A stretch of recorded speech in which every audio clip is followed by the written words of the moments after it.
Hey guys, welcome to the channel, and today we are covering the 3 things that you should do when you finish a session in Logic Pro. So post-production methodologies that will best serve you when you are finishing up sessions with clients, publishers, what have you. This is a project I'm finishing for a publisher.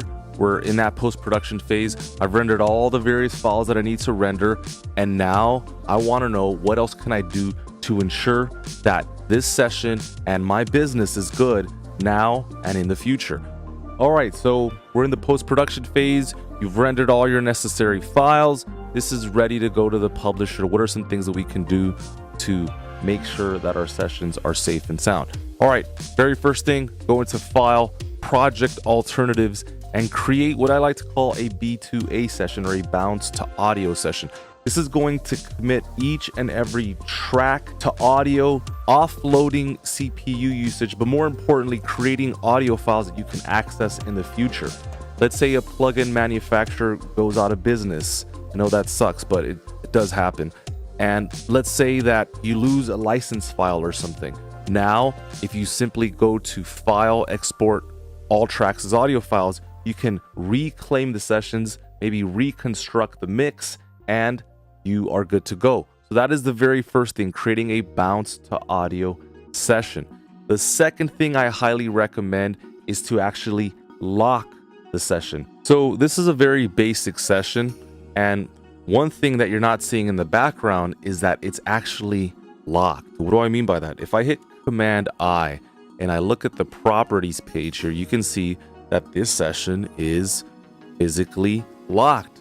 And so if I make any changes, I start adding plugins galore, start doing all sorts of stuff, it's not going to be added. Even if I try and hit Command S, it's saying this actually is not going to work for me.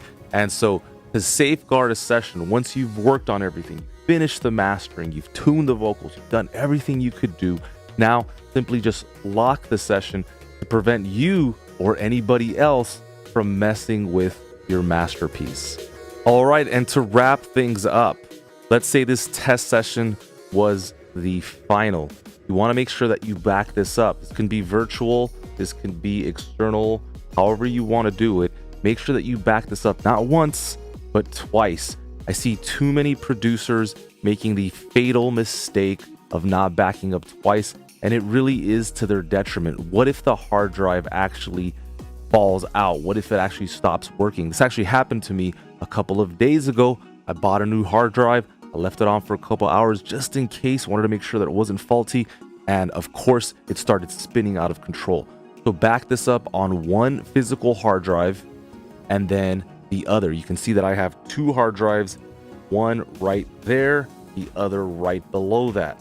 Okay, very, very important. I want to make sure that the business continues to move forward no matter what. I've had clients reach out to me 1-2 years after the fact, and because of this system, everything is locked and loaded. So make sure that you save everything always at all times.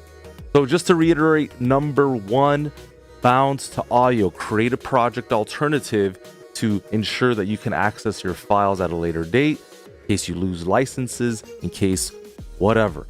Number 2, lock the session in case you ever go back in. I don't know, maybe you're experimenting or something. You want to make sure that the original is fully intact.